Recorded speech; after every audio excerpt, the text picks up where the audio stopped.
Good morning students. આપણે આગલા લેક્ચરમાં શું જોયેલું? પૂરક ગણ વિશે માહિતી મેળવેલી. કઈ ગણ વિશે? પૂરક ગણ. પૂરક ગણ કોને કહેવાતો હતો? પૂરક ગણ એટલે સાર્વત્રિક ગણ u માંથી એના તમામે તમામ સભ્યો કાઢવાથી જે ગણ મળે એ શું કહેવાતો હતો? પૂરક ગણ. અને એને કેવી રીતે દર્શાવવામાં આવતું? a ડેશ તરીકે. કેવી રીતે દર્શાવવામાં આવતું હતું? a ડેશ તરીકે. પછી આપણે ઉદાહરણના થોડાક દાખલા જોયા, બરાબર? ઉદાહરણ જોઈ લીધેલા. હવે આપણે જોઈએ સ્વાધ્યાય 1.5. 1.5 ના આપણે દાખલા જોઈએ. ચલો, સ્વાધ્યાય 1.5 માં પ્રશ્ન નંબર 1 શું છે? ચોપડી લાઈન કરજો સ્ટુડન્ટ. પ્રશ્ન નંબર એવું છે કે u તમને આપ્યો છે 1 થી 9. u શું આપ્યો છે તમને? 1 2 3 4 5 6 7 8 અને 9. એ આપ્યો છે તમને 1 2 3 4. એ શું આપ્યો છે? 1 2 3 4. બી શું આપ્યો છે? 2 4 6 8. અને સી શું આપ્યો છે? 3 4 5 6. હવે આમાં 5 દાખલા છે. એમાંથી તમને હું 2 કરાવીશ. એક જેવા દાખલા છે 2 કરાવી દઈશ, બરાબર? બીજા તમારે હોમવર્કમાં કરી દેવાના. ચલો, તો પહેલું છે a ડેશ. તો a ડેશ તો તમને આવડશે. a ડેશ નો મતલબ u માંથી a કાઢી નાખો. u માંથી એના તમામે તમામ સભ્યો કાઢી નાખતા તમને જે મળશે શું કહેવાશે? a dash. બીજો છે b ડેશ. બીજો દાખલો કયો છે? b dash. b ડેશ એટલે સાર્વત્રિક ગણ u માંથી b ના તમામે તમામ સભ્યો કાઢી નાખો જેથી મળતા સેટને આપણે કહેવાશે b ડેશ. શું કહેવાશે? b dash. चलो, u a b c b dash का मतलब u में से b के एलिमेंट निकाल देते हैं. थर्ड देखते हैं. थर्ड और फोर्थ सिमिलर ही है, सिर्फ c की जगह b है. मैं थर्ड कराती हूँ, फोर्थ आपको खुद से करना है. थर्ड कौन सा है? a union c dash. क्या है? a union c whole dash. उसका मतलब होता है आप a યુનિયન c એનો મતલબ શું થાય છે કે તમે a યુનિયન c શોધશો, a માંથી એ જે ઘટક મળશે એને u માંથી કાઢી નાખવાનો. સિમ્પલ એવું સમજવાનું કે તમે જે a યોગ c શોધવાના છો એના ઘટકને u માંથી કાઢી નાખવાનો. તો તેથી મળતા ગણને શું કહેવાય? a યોગ c નો ડેશ. u માંથી a યોગ c ના ઘટક કાઢી નાખવાના, બરાબર? હવે u માં કેટલા ઘટક છે? 1 2 3 4 5 6 7 8 9. 1 2 3 4 5 6 8 9. બરાબર? હવે એ યોગ c. યોગનો મતલબ શું થતો હતો? કે બંનેમાં જેટલા પણ ઘટક છે બધાને ભેગા કરી દેવાના. તો એ બધા તમામે તમામ ઘટકો લખવાના. 1 2 3 4. 3 4 છે એટલે 5 6. 1 2 3 4 5 અને 6. હવે u માંથી a યોગ c ના ઘટકો કાઢી નાખો. એનો મતલબ 1 2 3 4 5 6 કાઢી નાખો. તો તમારી જોડે શું રહેશે? 6 8 અને 9. શું રહેશે? 6 8 ને 9. તો તમારો a યોગ c ડેશ શું બન્યો? 6 8 અને 9. બરાબર? એવી રીતે ચોથો છે a યોગ b ડેશ. તે તમારે હોમવર્કમાં કરવાનો છે. આમાં a યોગ b શોધવો પડશે. તમારે શું શોધવું પડશે? a યોગ b. અને છેલ્લો પાંચમો છે a ડેશ નો ડેશ. તો પહેલા તમારે a ડેશ શોધવો પડશે, ફરી એનો ડેશ કરવો પડશે. હવે a ડેશ નો મતલબ શું? a dash equal to u minus a. શું થાય? u minus a. એટલે u માંથી એના તમામે તમામ સભ્યો કાઢી નાખો. ફરી સાંભળો, પૂરક ગણનો મતલબ શું થાય? કે u માંથી a ના તમામે તમામ સભ્યો કાઢી નાખવા, બાકી રહેલા જે ઘટક છે એને કહેવાય એનો પૂરક ગણ. શું કહેવાય? એનો પૂરક ગણ. એટલે 1 2 3 4 એમાંથી કાઢી નાખો તો બાકી શું હશે? 5 6 7 8 અને 9. શું વધ્યું? 5 6 7 8 અને 9. બરાબર? હવે પણ આનો પણ ડેશ કરવાનો છે. શું કરવાનું છે? a ડેશ નો પણ ડેશ કરવાનો છે. એનો મતલબ u ઓછા a ડેશ. શું થાય u ઓછા a ડેશ. હવે જે તમને a ડેશ મળ્યો, a ડેશ શું મળ્યો 5 6 7 8 9, એને u માંથી કાઢી નાખો. u માંથી 5 6 7 8 9 ને કાઢી નાખતા આપણી જોડે વધે છે 1 2 3 4. શું વધે છે 1 2 3 4. પણ તમે અહીંયા જોઈ શકો છો 1 2 3 4 એ શું છે ગણ a. શું છે ગણ a. ક્લિયર? આમે આપણે એનો ગુણધર્મો જોઈલા. પૂરક ગણના ગુણધર્મોમાં શું હતો? પૂરક ગણનો પણ પૂરક ગણ બરાબર a ડેશ નો પણ ડેશ બરાબર a થતો હતો. તો આપણે અહીંયા સાબિત પણ કરી દીધું કે a ડેશ નો ડેશ એ a થાય છે. એટલે પૂરક ગણનો પૂરક ગણ એ ગણ પોતે થાય. ક્લિયર? ચલો પ્રશ્ન નંબર 2 જોઈએ. ચલો પ્રશ્ન નંબર 2 માં શું આપ્યું છે? u is equal to a b c d e f g h. બરાબર? તો નીચેના ગણના પૂરક ગણ શોધો. તો તમને 4 ગણ આપ્યા છે, એના પૂરક ગણ શોધવાના છે. તો 4 માંથી એક કરાવું છું, એના જેવા બીજા 3 તમારે કરી દેવાના. બરાબર? ચોથો કરાવું છું. ચોથો શું છે? ગણ d બરાબર f g h અને a. તો આનો પૂરક ગણ, પૂરક ગણનો મતલબ d ડેશ શોધવાનો છે. શું શોધવાનું છે? d dash. એનો મતલબ u માંથી d ના સભ્યો કાઢી નાખવાના. u માંથી d ના સભ્યો કાઢી નાખવાના. d ના સભ્યો કયા છે? f g h a. f g h a. તો આટલા સભ્યો નીકાળી દઈએ તો બાકી રહેલા સભ્યો એ થશે d નો પૂરક ગણ. શું થશે? d નો પૂરક ગણ.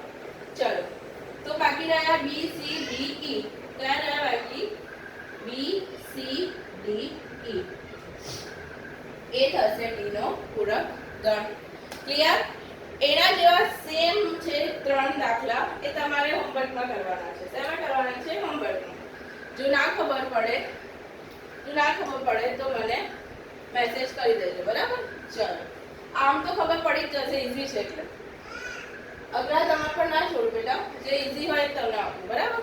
ચલો હવે પ્રશ્ન નંબર 3 જોઈએ. ચલો પ્રશ્ન નંબર 3 માં શું છે કે પ્રાકૃતિક સંખ્યાઓના ગણને સાર્વત્રિક ગણ તરીકે લઈએ તો નીચેના ગણના પૂરક ગણ શોધો. 11 આપ્યા છે. 11 કરે. બરાબર? શું કીધું છે? પ્રાકૃતિક સંખ્યાના ગણને સાર્વત્રિક ગણનો u બરાબર તમને આપ્યું છે n. n એ પ્રાકૃતિક સંખ્યા. બરાબર? u તમને આખી પ્રાકૃતિક સંખ્યા આપી દીધી છે. તો આપણે બધાના પૂરક ગણ શોધવાના છે. પહેલો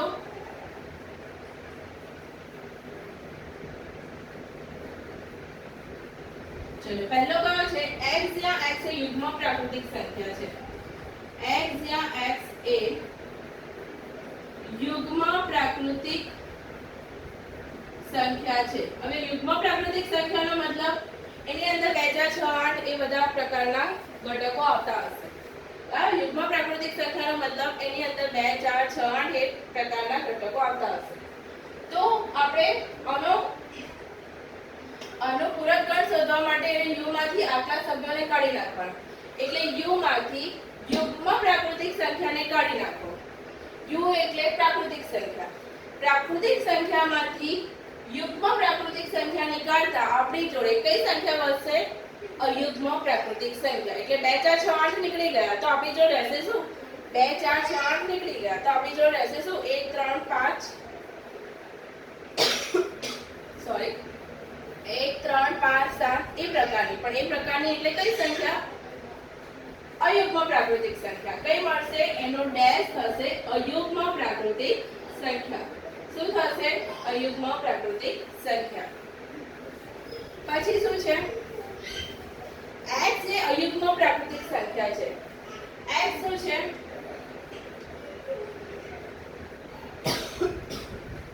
હું અહીંયા ડાયરેક્ટ જવાબ લખીશ, તમે સવાલ લખી લેજો. બરાબર? શું કીધું છે? અયુગ્મ પ્રાકૃતિક સંખ્યા છે. એટલે એની અંદર 1 3 5 7 એ પ્રકારની સંખ્યા આવેલી છે. તો એને પ્રાકૃતિક સંખ્યામાંથી કાઢી દઈએ તો આપણી જોડે કઈ સંખ્યા બચશે? 2 4 6 8, બરાબર. હવે એ સંખ્યા કઈ છે? એ સંખ્યા એ અયુગ્મ અને યુગ્મ પ્રાકૃતિક સંખ્યા છે. કઈ છે? યુગ્મ પ્રાકૃતિક સંખ્યા. બરાબર. ચલો નંબર 3 જોઈએ. x જ્યાં x એ 3 નો ધન ગુણિત છે. x જ્યાં x એ 3 નો ધન ગુણિત છે.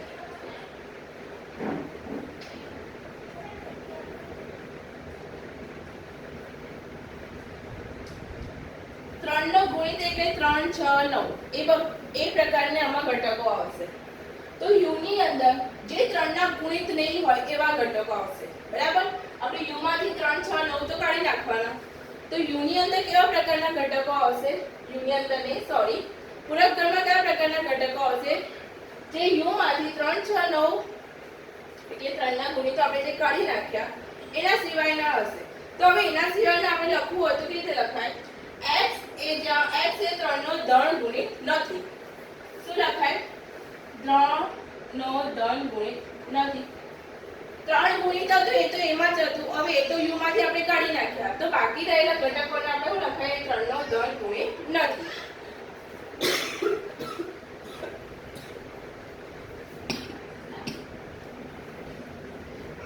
चलो नंबर 4 देखिए. x જ્યાં x એ અવિભાજ્ય સંખ્યા છે.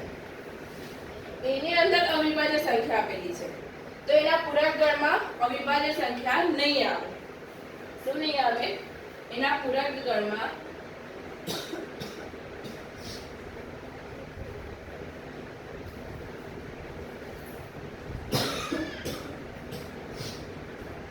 x ની અંદર અવિભાજ્ય સંખ્યાઓ નહીં આવે. બરાબર. નંબર 5 શું છે?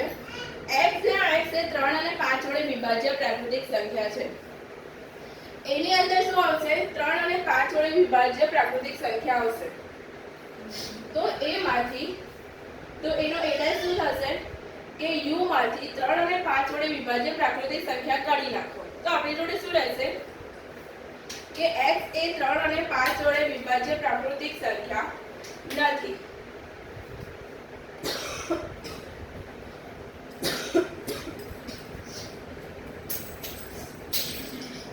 શું આવશે?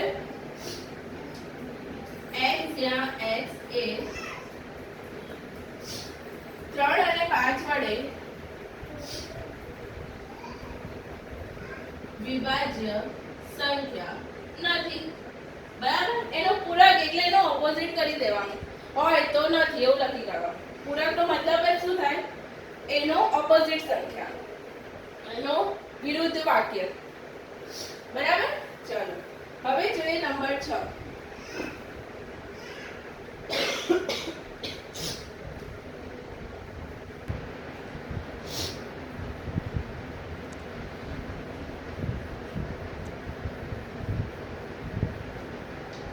ચલો છઠ્ઠું જોઈએ. x જ્યાં x એ પૂર્ણ વર્ગ છે. તો એના પૂરક ગણમાં શું હશે? પૂર્ણ વર્ગ નથી એ સંખ્યા હશે. કારણ કે u માંથી આપણે પૂર્ણ વર્ગ વાળી સંખ્યા કાઢી નાખીશું. તો કઈ સંખ્યા રહેશે? જેનો પૂર્ણ વર્ગ નથી એવી સંખ્યા રહેશે. પછી છે 7. શું આપ્યું છે? x જ્યાં x એ પૂર્ણ ધન છે. પૂર્ણ ધન સંખ્યા એમાં આપી છે. તો એના પૂરક ગણમાં કઈ સંખ્યા આવશે? કે u માંથી જે પૂર્ણ ધન સંખ્યા છે એ કાઢી નાખો. એટલે પૂર્ણ ધન સંખ્યા નથી. બરાબર. હવે આ શું સમીકરણ આપ્યું છે? x + 5 = 8. તો આપણે સોલ્વ કરીએ તો શું મળે? 8 - 5 3 રહેશે x બરાબર. તો અને એના પૂરક ગણમાં લખવું હોય તો કેવી રીતે લખાય? x જ્યાં x belongs to n. x પ્રાકૃતિક સંખ્યામાંથી લેવાનો છે પણ x શું નથી લેવાનો? 3 નથી લેવાનો. કારણ કે 3 તેમાંથી આપણે કાઢી નાખ્યું એટલે 3 તેની અંદર આવશે જ નહીં. x n માંથી આવશે પણ 3 એની અંદર આવશે નહીં. એનો મતલબ એ થાય. એવી રીતે આ સમીકરણને સોલ્વ કરીએ તો શું મળે? 2x = 9 માંથી 5 જાય તો 4. તો x બરાબર શું મળ્યો? 2. x બરાબર શું મળ્યો? 2. તો અને આપણે એના પૂરકમાં લખવું હોય તો શું લખાય? x belongs to n અને x સ્ટાર આવશે નહીં. બરાબર.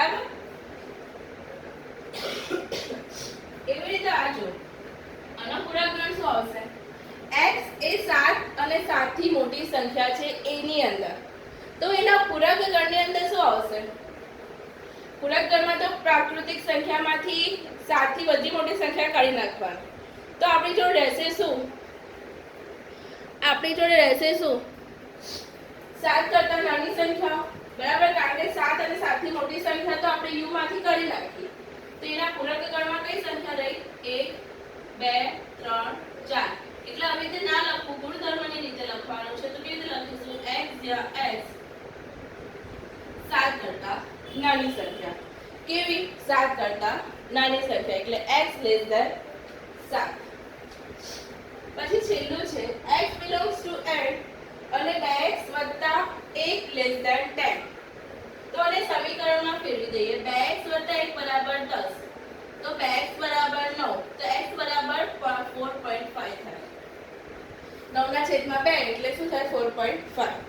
તો x એ 4.5 કરતા મોટી સંખ્યા છે. કેવી છે? x એ તો આપણે ઉકેલ શું મળ્યો? x જ્યાં x belongs to n અને x less than 4.5. x એ 4.5 કરતા મોટા છે.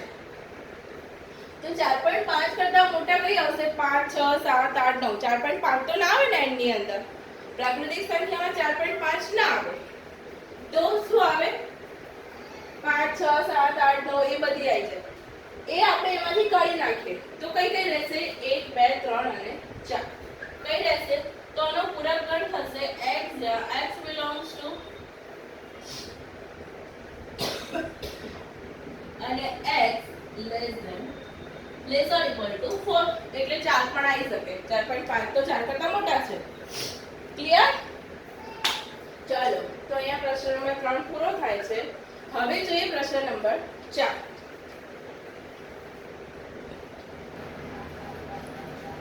ચલો, પ્રશ્ન નંબર 4 શું છે? u is equal to 1 2 3 4 5 6 7 8 9. a is equal to 2 4 6 8. b is equal to 2 3 5 7. તો આપણે પ્રૂફ શું કરવાનું? સાબિત શું કરવાનું છે? એક કરાવું છું, બીજો હોમવર્ક એના જેવો છે ને. a યોગ b આખાનો ડેશ બરાબર a ડેશ છે b ડેશ. આ આપણે પ્રૂફ કરવાનું, સાબિત કરવાનું છે. તો એના માટે આપણે a યોગ b ની જરૂર પડે, a ડેશ ની જરૂર પડે, b ડેશ ની જરૂર પડે અને આખાના છેદની જરૂર પડે. ચલો, તો પહેલા આપણે શોધીએ a નો ડેશ. a નો ડેશ નો મતલબ u માંથી a કાઢી નાખો. u માંથી a કાઢી નાખો એટલે 2 4 6 8 કાઢી નાખો. 2 4 6 8 કાઢી નાખતા આપણી જો કઈ સંખ્યા વધશે? 1 3 5 7 ને 9. કઈ સંખ્યા વધશે? 1 3 5 7 અને 9. એવી રીતે b ડેશ. b ડેશ એટલે u માંથી b ની સંખ્યા કાઢી નાખો. તો u માંથી 2 3 5 7 કાઢી નાખતા 2 3 5 અને 7 કાઢી નાખતા આપણી જોડે કઈ સંખ્યા રહે છે? 1 4 6 8 9. કઈ સંખ્યા રહે છે? 1 4 6 8 અને 9. પછી આપણે એનો છેદગણ જોઈએ છે. a છેદ b નો ડેશ શોધો. એટલે આ બંનેમાં જે સામાન્ય હોય ને એ લખવાના. છેદ એટલે બંનેમાં જે સામાન્ય આવતા હોય એ. કયા કયા સામાન્ય આવે છે? 1 પછી ખાલી 1 અને 9. 1 અને 9 સામાન્ય આવે. બરાબર? ચાલો, હવે શોધીએ આપણે a યોગ b. a યોગ b. યોગ એટલે a અને b માં આવતા તમામે તમામ સભ્યો. એટલે 2 3 4 5 6 7 અને 8. 2 3 4 5 6 7 અને 8. હવે એનો પૂરક ગણ કીધો છે. અહીંયા શું કીધું છે? એનો પૂરક ગણ. તો a યોગ b નો પૂરક ગણ શું થાય? u ઓછા a યોગ b. શું થાય? u ઓછા a યોગ b. એટલે કે સાર્વત્રિક ગણમાંથી a યોગ b ના ઘટકો કાઢી નાખવાના. શું થાય? સાર્વત્રિક ગણમાંથી a યોગ b ના ઘટકો કાઢી નાખતા આપણી જોડે શું રહેશે? 2 3 4 5 6 7 8 કાઢી નાખો. તો આપણે જો રહ્યા ખાલી 1 અને 9. શું રહ્યા? 1 અને 9. પણ તમે અહીંયા જોઈ શકો છો 1 અને 9 કોનો ઘટક છે? a ડેશ છે b ડેશ નો ઘટક. તેનો ઘટક છે a ડેશ છે b ડેશ નો ઘટક છે. તો આપણે જે સાબિત કરવું હતું એ આવી ગયું. બરાબર. આ દાખલો ફરીથી રિપીટ કરું છું. આમાં શું કરવાનું, આમાં તમારે જોઈ લેવાનું કે તમારે શું શોધવું પડે. આમાં એ આપેલો a અને b જ આપેલા હોય તો તમારે એનો પૂરક ગણ શોધવો પડે. તો a' અને b' શોધવો પડે.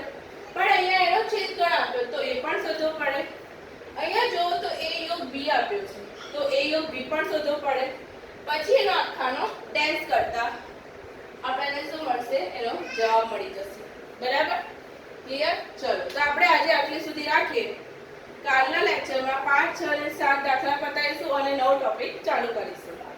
ચલો, થેન્ક યુ સ્ટુડન્ટ્સ. અને જે હોમવર્કમાં દાખલા આપ્યા છે એ કરી લેજો. ચલો, થેન્ક યુ સ્ટુડન્ટ્સ.